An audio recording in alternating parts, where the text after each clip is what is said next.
The courtroom went quiet as the tomb guard stepped forward, his shiny boots making a sound like a metronome. Corporal Ethan Carter stood straight in the pristine uniform of the 3rd Infantry Regiment, with the Medal of Honor shining on his chest. Some people were in wonder, while others were in disbelief. Judge Hargrove leaned forward, and his voice was as sharp as a knife. "Take off that medal, Corporal. This is not a parade, it's a courtroom." Ethan's eyes were fixed on the judge, steadfast and unyielding. The air got thick, the kind that makes hearts stop. No one knew that a former colonel in the back seat, who owed Ethan her life, was already getting up and preparing to tell the truth that would destroy the judge's power forever. Before we get into this story, where are you watching it from? Please tell us in the comments. Also, please don't forget to subscribe to the channel. And if you still think that principles like honor, bravery, and sacrifice are important, help us keep their memory alive. The smell of wet grass and history filled the air in Warrenton, Virginia, in the morning. The modest courthouse, a short brick building with lofty windows and a colonial-style steeple, was in the middle of town. The hardwood flooring groaned when you walked on them, and the ceiling fans slowly moved the stale air around. The courtroom was busier than usual, but not because of the case, which was a boring argument over a rural road easement. It was because of a man. Word spread across Warrenton like a fire among parched brush. A tomb guard who was still on duty was going to testify. One of the tomb guards donned the Medal of Honor, which is the highest military honor in the country for bravery. The whispers had gathered a crowd. Locals, veterans, and a few reporters all jammed into the pews, their eyes riveted on the door. The bailiff's voice broke through the whispers. "Everyone stand up for the Honorable Robert Hargrove." As Judge Hargrove walked in, the throng stood and chairs scraped. He was 60 years old and tall, with a face that showed years of being in charge. His black robe hung over his shoulders like a cloak of power, and his gray eyes looked around the room with the sharpness of a hawk. He sat down, fixed his glasses, and nodded to the bailiff. "Bring in the first witness." The bailiff's voice boomed out again. "Corporal Ethan Carter, please take the stand." The room was quiet, the kind of quiet that makes your chest feel heavy. Everyone looked up when the door opened, and Ethan Carter walked in. He was 28, tall and skinny, and had a face that looked older than his years. His eyes were deep with something that couldn't be read. Under his tomb guard cap, his hair was cut short. The dark blue coat of the 3rd Infantry Regiment, clean white pants, and black shoes that shone like mirrors made up his perfect outfit. The sound of each step he took was just like the training he got at the Tomb of the Unknown Soldier. 21 steps. Stop. Turn. Say it again. The Medal of Honor, with its blue ribbons standing out against the dark fabric, shone on his chest over his heart. Some people in the throng were amazed, while others were quietly respectful. A few veterans in the back row straightened their hands and twitched as if to salute. Ethan got to the witness stand, turned quickly, and looked at everyone in the room. He moved with purpose, and each step showed how disciplined a tomb guard is. He stood still and waited.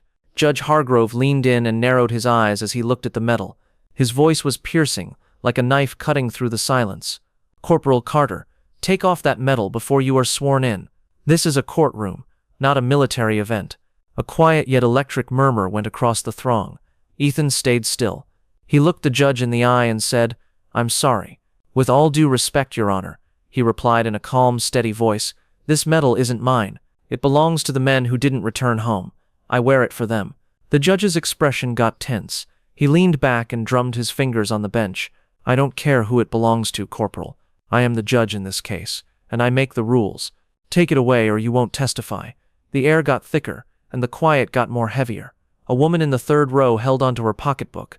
An older man, a veteran with a worn army cap, moved around uneasily. Ethan's hands stayed at his sides, but he never took his eyes off of Hargrove. For a second, it looked like he may say no. Then slowly and with the same care he used for every step at the tomb, he reached up, took off the Medal of Honor, and put it on the wooden ledge next to the microphone. The sound of metal hitting wood was like a gunshot. Some people in the throng were shocked, while others were quietly angry. Hargrove nodded, happy. He told the bailiff, "Swear him in." Ethan put his right hand up. "I, Ethan Carter, swear to tell the truth, the whole truth, and nothing but the truth. God help me." The bailiff moved back. "Please take a seat." Ethan sat with his back straight, and his gaze concentrated on something beyond the judge. A young man named Paul Grayson, who was the plaintiff's lawyer, came up in a press suit. "Corporal Carter, please tell us your name and what you do for a living." "Ethan Carter," he said, and his voice sounded like gravel. "Monsieur, 3rd Infantry Regiment, United States Army, stationed at Arlington National Cemetery." Grayson nodded and looked at his notes. "And were you at the property in question on April 12, 2025, when the dispute happened?" Ethan said, "Yes." The questions kept coming, dry and procedural, concerning the easement, the road, and a fight between neighbors over who had the right to use it.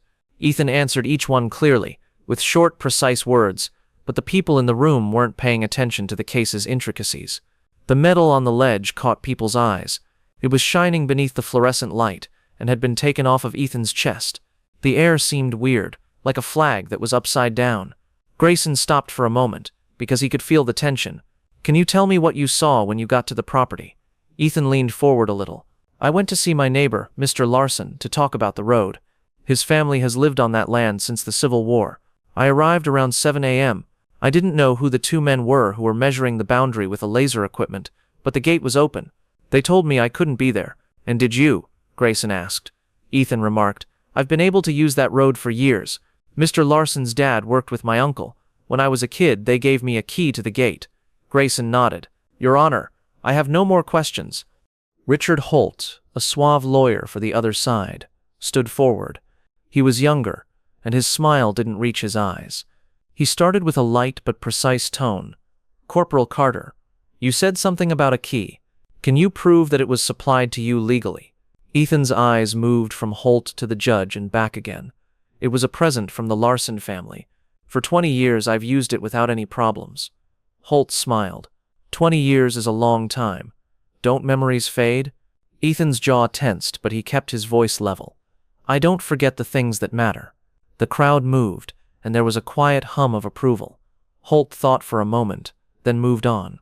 "So you say you have a perfect memory of this supposed agreement?" Ethan said. "I'm saying I know what I was told, and I know what I owe." Holt's smile faded. "Your Honor, I have no more questions." Judge Hargrove leaned forward, and his voice rang out in the room. "Let's keep this going. This isn't a war memorial or a lesson in history.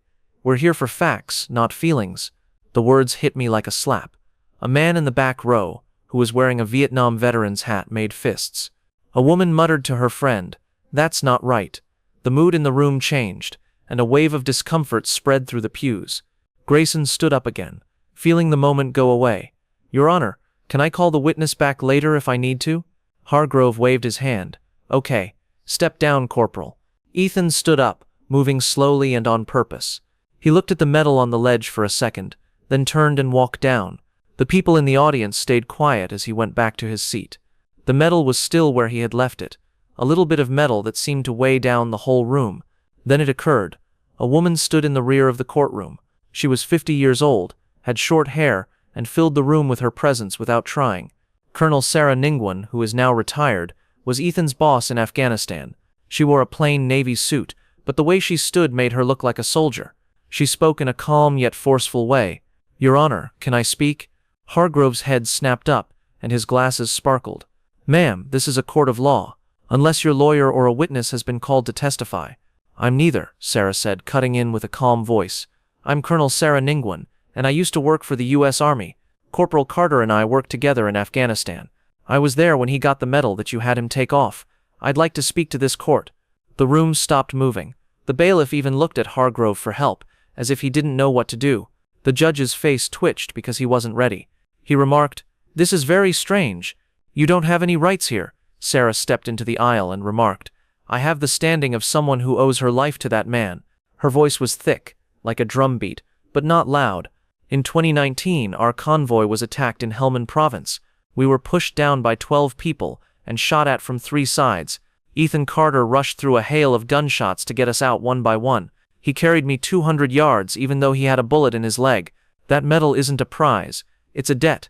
The gathering was quiet, and every phrase hit like a rock. Jake Morales, a freelance reporter with a YouTube channel, quietly raised his phone to record. He was in the second row. Hargrove's face turned red. "Colonel, you're not following the rules. Sit down or I'll kick you out." Sarah stayed still. "Your Honor, with all due respect, you're the one out of line." Ethan Carter is more than simply a soldier. He guards the tomb. Every stride he takes at Arlington is for the unknowns, the men and women who gave all. You told him to erase their memory. You told him to break his promise. The room was filled with whispers. A veteran in a wheelchair rose up slowly, his hands shaking. Then another one came, and then another. They didn't talk because they didn't need to. Their silence spoke louder than words. Jake's phone kept filming, and the live feed started to get thousands of spectators. Hargrove hit the gavel. "Order! I will make sure there is order in this court." But his voice broke, showing that he was nervous. He no longer had the audience behind him. People were looking at Ethan, Sarah, and the medal that was still on the ledge. Ethan stood up again on his own. He walked up to the witness stand, picked up the Medal of Honor, and held it in his hand. He didn't put it back on, he just held it, and his knuckles turned white. His voice sliced through the noise as he said, "I'm not here for myself. I'm here for the guys who didn't get to talk, for those who never came back home." The words hung in the air, simple but heavy. Sarah moved closer and stood next to him. She responded, "This isn't about a road or a gate," and her eyes were fixed on Hargrove. "This is about respect. You were disrespectful to a man who has given you more than you will ever know, and you did it in front of his country, his brothers, and his community." Hargrove's hands shook as he held the gavel. "This court is on break," he yelled, getting up from his chair. "Get out of the room." But the others in the crowd stayed still. People came up one by one, including veterans, locals, and even the court reporter. Not to protest, but to see. They stood for Ethan, Sarah, and the medal he was holding. Jake's live broadcast had 10,000 viewers, then 20. People wrote a lot of comments, saying, "This is America. Pay your respects to the dead. That judge should be ashamed." The bailiff wasn't sure if he should follow Hargrove's command right away. The judge stormed out, his robe flying, and the chamber was so quiet that it felt alive. Ethan stayed at the stand with the medal in his hand, and his face was blank. Sarah put a hand on his shoulder as a sign of understanding. The throng started to leave, but not before a few veterans came up to Ethan and gave him a nod or a few whispered words. One person said, "You made them proud." Ethan just nodded, looking far away. Jake's video had gone viral by lunchtime. Veterans groups, news outlets, and influencers shared it on social media. The headline was easy to understand. The judge told the tomb guard to take down the Medal of Honor. The responses were full of rage, pride, and demands for accountability. The American Legion said, "Disrespecting a Medal of Honor recipient is a disgrace to our nation's values." The Congressional Medal of Honor Society wrote a letter asking Hargrove to apologize in public. By the end of the day, hashtags like #EHHonor, Ethan Carter, and Justice for the Tomb Guard were all over the place. Warrington was a different place the next day. Reporters set a camp outside the courthouse. Veterans stood in formation with American flags and held a silent vigil. Ethan didn't go with them. He was back at Arlington, walking the 21 stairs to the tomb of the unknown soldier.